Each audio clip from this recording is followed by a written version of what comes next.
Hey, free-to-play gang! Welcome back to another video. Now, this is definitely not my Ashley. I did not pull an Ashley. This Ashley belongs to Lucky Charms. So here you go, Luckyz from the club ARK or Ragnarok. They are a club of really strong members, by the way. Let's just detour a little bit and take a look at the ranking, and this is only day 1. This dude has 22,000 points. This is insane. I'm only currently at about 16,000, which is nuts. This guy is so far ahead of the curve. Anyway, thank you so much Lucky Charms for letting me use your Ashley, and we are going to do a pretty interesting showcase for Ashley for this video because I do see some ways that I think she's going to excel in a lot. So let's take a look at some of these ways. But before we begin, we're going to take a look at the skills followed by the relics and finally the ascensions as well.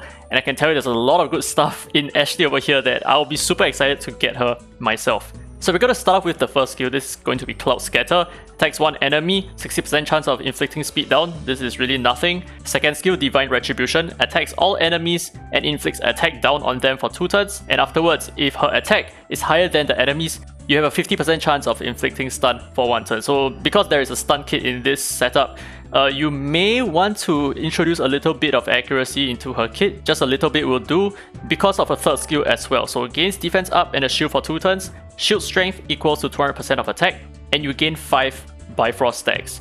Afterwards, you grant attack up to all allies for 2 turns, and then you attack all enemies, which means that she grants herself an attack buff afterwards before landing her attack, which is pretty interesting.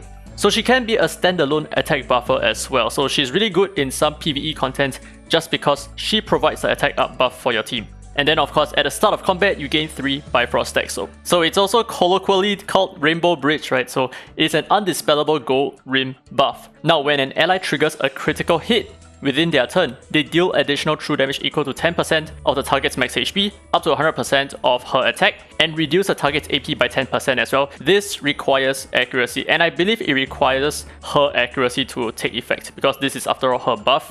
And it can only be triggered once per target per turn, which means that what's important over here is you need to land AoE crits in order for this to trigger like crazy so that you make the most out of her single Bifrost stack.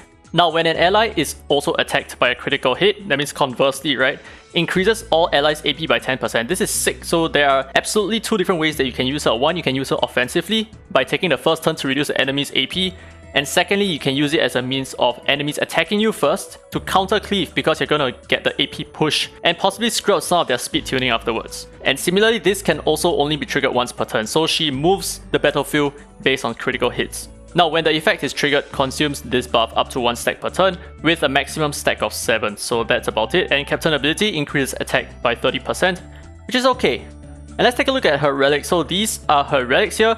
I think the Thor set makes a lot of sense, but for these 2 sets over here, I've decided to break it up a little bit just to give her a little bit more stat. Now, what do you need on this set? Honestly, anything can do, right? You can use Apollo, you can use the light above if you're more PvP centric. You can use anything, but does Avatara necessarily work? I mean, it's okay, but the thing is, your counter attack only hits 1 enemy, not an AoE attack, and you only have a 60% chance of landing speed down, which is not a very good thing. So all in all, if she counter attacks, she's gonna waste your Bifrost stack, in my opinion, right? It's gonna be quite useless because when the enemy attacks you and you counter attack, they already have 0 AP, so it really doesn't make any sense for Avatara in my opinion.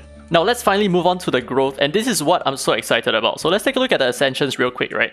You already see it over here. So she has attack, she has HP, she has 5% crit, which is okay. She has 7 speed, this is so important. And finally 20% attack. And the reason why I like this a lot is because if you notice over here, she has a base speed of 106, which is insanely high. This is the 2nd highest in the game, so she has on par with Unas and Gabrielle, and I think Clara as well in terms of speed, but obviously she has the smaller speed gain on her Ascension, right? It's 7 and not 10. So all in all, she is one of the fastest espers in this game, and that allows her to effectively be the turn 1 attacker for your team. So let's say you give her all the speed you have from all of your relics, she's going to take the first turn, and she's going to land an attack that then reduces the AP of the enemy's team, which is one way that you can win the speed meta by having AP reducers instead of AP pushers, right? Traditional AP pushers like Dahlia. Now, as for resonances, I think the most typical approach is probably just 1 tier into targeted constraints for a little bit more accuracy for your stunts and your AP control to work. And then I think you can just go on with like just the typical builds, like for example, just going the path of preemptive attack. And if you really want to, you can also aim for perfect harvest as well, as long as you have enough damage for this to work. But I think if you're going to be running her in PvE content, this may not be such a great idea. You may want to consider something like one note here and another 2 nodes to accurate aim, which is because she's an AoE debuffer, and at the same time 3 nodes all the way to preemptive attack. I think this is probably the most fitting approach for her resonance. So obviously we're going to take a look at PvP, and I've done some tests and I feel like this is the team that really works around her. So well, this is a very typical setup, right? But what I really like about this kit is because we have a Dahlia here, we're going to push the crit rate of everyone on our team, which means that the tier who is built with quite decent critical rate of 70+%, she's going to have a 100% crit rate, and this is going to be so important because as long as she lands a crit, the Bifrost effects take place, and that would also further reduce the AP of the enemy. And to add, TA's third skill already absorbs AP from the enemies, which means that TA on her own is going to absorb so much AP from the enemy's team and reduce their AP by a great amount. Similarly for Tricky, I've decided to build him with a little bit more crit rate as well. So because he multi-hits, there's a really good chance that he's going to land a crit. And with that, since he also cannot miss, right, there's going to be a really good chance that we're going to land crits over here. So if we do land crits, this is going to be amazing. So let's take a look at their AP movement over here. Well, hopefully we take the first turn. Okay, we do take the first turn. Check out their AP over here at the bottom, right? So we get the first turn. We use Tricky to be the fastest so that in case, you know, they have like this pesky buff over here with like light above, we are still going to strip it away with Tricky and land a lot of crits, reduce their AP, push them back so much, right? I mean 10%, but that's still a lot. That's a game-changing amount of AP in PvP in most cases. So we're going to do the same with this skill over here. Push them a lot further back. Look at that, Dona is all the way. Dona just joined the club. Okay, so we had an Astro proc over here which allows us to further our stunts with this skill, but you know what? We're not going to do so. We are just probably going to do that. And we still reduce her AP. Okay, and because of that, we have now used up all of our Bifrost stacks, which means... there you go.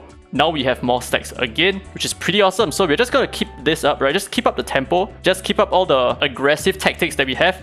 And just keep them at bay. So as you can see here, full crit on Gaius because Gaius is a crit whore. And as such, they are not even going to move at all. And frankly, this team is really quite crazy. I really like this a lot. It's very fun. It's so conclusive, isn't it, right? You have strips, and you have attack buffs, and you have AP controls, you have stuns. You have a lot of stuff going on this team that allows it to effectively work against a lot of different comps. So let's just take a look at the DPS chart over here. As you can see, Ashley is on par with Gaius in terms of DPS. That is crazy, dude. If you want to take a look at Gaius stats, we can do so. So let's just, whoa, this one seems a bit scary, isn't it? So let's take a look at Gaius stats, right? Gaius has plus 3000 attack and 165% crit damage, as opposed to Ashley, who has a lot less attack and about the same amount of crit damage. This is insane. The fact that she does so much damage is really crazy in my opinion. Well, I mean, to be fair, she did use like a couple of her skills as well. I think she did. But anyway, let's just check this out again. So this one, hopefully we do not get outspared. Okay, we do get outspared. If that's the case, let's see whether we can counter attack based on the Bifrost. Okay, I think this is possible. Is this possible? This is possible, dude. The Bifrost is so sick, dude. So now we are able to probably counter cleave this way, strip stuff. Nice, nice, nice. Strip more stuff. I mean, push more AP and all that. Whoa. Oh, that is sick, dude. Do you see that? We lost the speed game, but we have a really good chance, okay, a decent chance of having a pretty sick comeback from here. Maybe you can go ahead and kill the Dahlia first. Dude, sick. Dude, this is so sick. And I mean, it's kind of sad that she died, but her purpose was there, right? Her purpose was to give my team the AP push even though we lost the speed game. Isn't that sick? She's such a great counter against Unas because Unas is going to hit 5 different targets in order to push your AP. And for him to do that, there is a really good chance that he's going to land a crit. And because Unas is not really like the scariest Esper out there, he's not going to nuke your entire team at the start. That AP exchange, right? The AP provision that he gives to your team is going to make all that difference between your Dahlia moving first or second. Okay, so before we can end off the video, we definitely need to take a look at Fafnir because there is something up about Fafnir over here. So I have created this team. This is not actually his original team, but I do feel like this is going to work really well. So let's see why this is the case. And there is something odd about the way she works with Fafnir. Hopefully we get to see it in action. Hopefully we get to see it play out. So the thing is, do take note that her stacks will still reduce even though we are not able to reduce the AP of the boss as well as the followers on the boss wave. So that is something that we need to consider. She's going to waste, or technically waste stacks that way.